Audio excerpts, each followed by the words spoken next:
That's the first transition you made so far that he didn't lock up. Yes, he was above the bit, but he didn't lock up behind. Very quietly tell him to trot with your leg. A little bit of seat, yes. Push forward and nice close. What you think he really should trot with. I mean, it's your calves. I mean, if you whisper every little time and he gallops off, well then maybe that's too sensitive. Yeah. But a good squeeze, in this case, for transition I'd use both legs. So a squeeze of your calves, yeah, better go. And if he did, add him right away. So I would squeeze both legs, both calves for a transition. That means walk to trot canter, whatever else. It involves both legs. Let's go a little faster would be usually inside hind leg and one of your leg aids to say step more under with the inside hind. Then I'd use one leg. And again, a little bump like that. And if he doesn't respond, then I kick him with both and make a correction. Yeah, okay. And it means at least trot off, like you did there. Yeah. Trot, or if you really have to get after him, then it's a canter or a gallop. But you're not telling him to canter. That's what people get confused. I say, well then canter. No, I didn't say tell him to canter. It's a correction. Yeah. Okay, so then tell him to speed up. If he speeds up with one use, a little bit of seat, all right, and reward him. I could see that. So then in between now, you have to say you can't. It's not fair then that you keep using your seat all the time visibly, Yeah. or keep doing it, because then obviously he's not going to respond because Right. you're doing it all the time. So let him carry you with your seat, that he will feel when you do push your seat forward. And then when you push your seat forward and he's still very green, he's not going to respond so much to the seat, then a little squeeze with your calf on the inside. If you're not happy with that, then you kick him off and start again. Yep, fine. Okay. And again, I hate to say, that was right lead candidate part, and it was pretty prompt. Yeah. So you're making a correction and you're getting actually good stuff. Yeah. But you think about now, how easy was that? Because he was relatively straight, and it was prompt, because it was a correction. Boy. It was not a bad depart, really. Okay, tell him to speed up.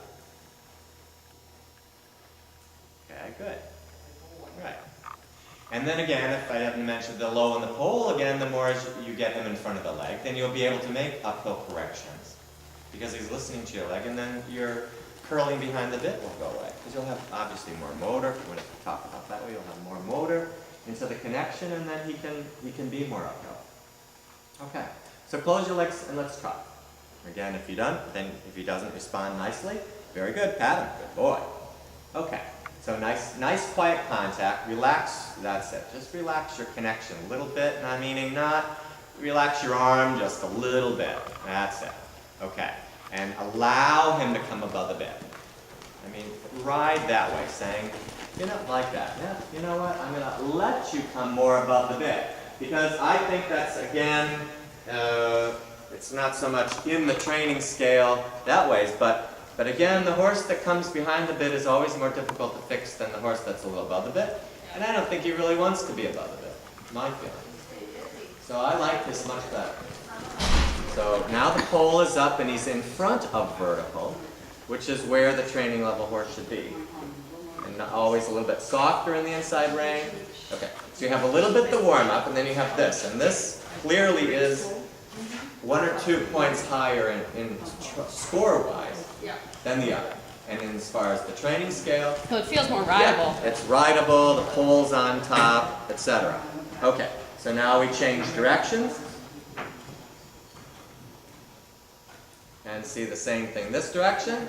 Okay, so yes, for a moment he thinks of coming above the bit, but I think again, if you increase your outside leg just a little bit more, and take maybe just a little, open and close in the fingers, squeeze the sponge on the outside right rein before you change direction. And as you're changing directions, I think you can invite him into that left rein a little bit more easy. And if you ride a little bit extra forward sometimes with your outside aids, not to let him bend too much. If you drive him occasionally with your right leg, maybe a little half halt, again, maybe a little massagey feeling with your right rein, you can get his right hind leg to step a little bit more under. So I don't know, on the videotape, if you don't do that, just ride him energetically forward with the inside leg once. And flex him a little bit to the left.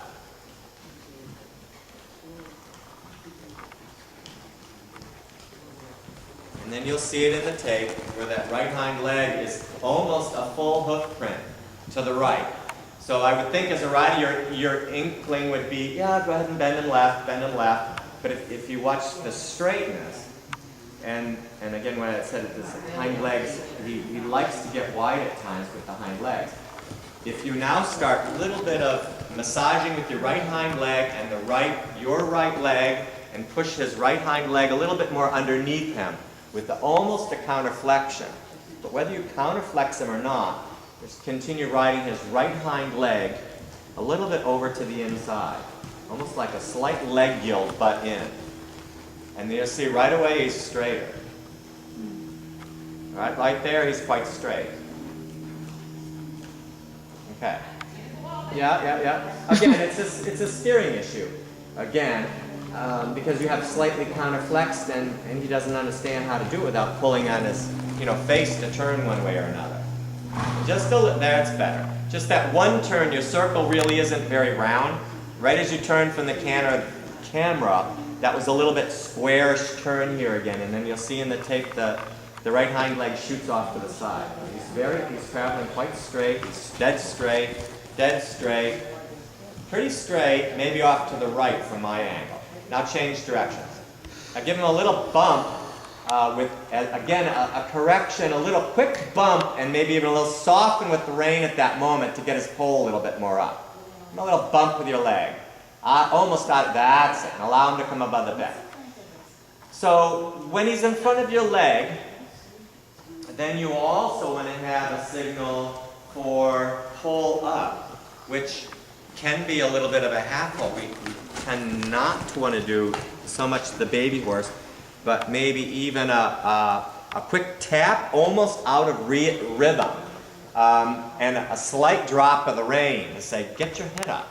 So instead of pecking it up, actually soften a little, allow him to come up, and give him a little, like, huh, wake up. And you might speed up in the beginning, and later he'll understand that really that's for adjusting his balance and encouraging the pole to be carried higher, like it is there. That's correct. All right, good.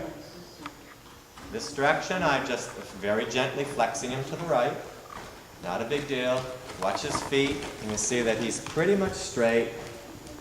Haunches could travel again a little bit to the inside. So in other words, his haunches are almost always to the right. Okay. Now, so we fix the straightness to the left, which is to me the more worrisome. We use inside leg to encourage this direction. There he was dead straight. Okay, so good thing we have walls. Yeah. Okay, now for the downward transition, we're going to ride really forward, and we're going to bend them, and we're going to slow them down with our posting. We're trying not to use the reins at all. So make your circle a little bit farther away from us, and a little bit smaller. Then you're going to push him a little bit, leg yielding him out. What? A little bit leg yielding him out, and use the slowing down of your posting, and a little bit of flexing the inside and no rein. Just flex him to the inside. He shouldn't be resisting, because you're not using any rein. Just slow your posting down, and tell him to walk. Use your voice. Forward, and then trot immediately forward. Immediately. That's a correction, because that's a bad transition. You don't shut off the hind legs, buddy. So that's a correction. So it's not you stopped. No, you didn't keep going. All right, so a little bit sending him out. Slow your posting down, but careful not to use your reins. Yeah, and if you feel him all of a sudden react too quickly, then you immediately correct him forward. Little flexing right, that's the only thing. And then slow him down a little, tell him, and walk. Slow, don't use your reins. Now trot on immediately. So that was better than before, but still too hard. And don't overthink this. Just slow your posting down a little bit. Maybe this time don't even use your bending aid. Yeah, better, and pattern. Good. So try to get away from any use of the reins right now. Use of seat.